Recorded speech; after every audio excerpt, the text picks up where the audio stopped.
Chapter 3. A Leader, Get the Hell Off the Beach. Get Up and Get Moving. Follow Me.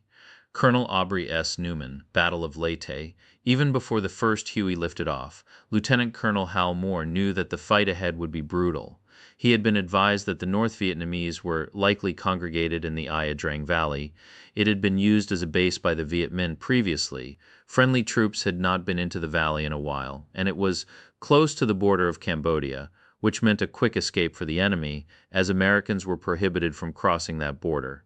Plus, Lieutenant Colonel Moore's troops were green and under strength. They had only engaged a handful of guerrilla fighters since arriving in country. Many were in transit coming on or off leave, even more were sick. However, the men were eager and had trained hard. Moreover, the mission was the mission.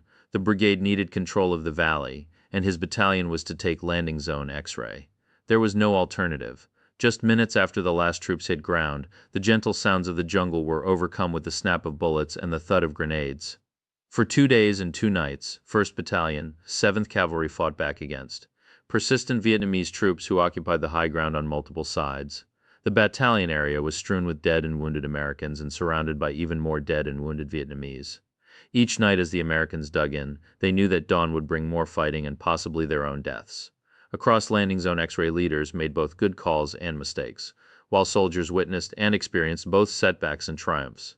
In the middle of it all were Lieutenant Colonel Hal Moore and Sergeant Major Basil Plumley, assessing the battle and finding opportunities for action, directing evacuations, checking the perimeter, and boosting morale. There were many examples of courage and sharp thinking in that battle. It was Moore and Plumley, though, through their relentless force of will, who kept the Americans' momentum, up against the odds.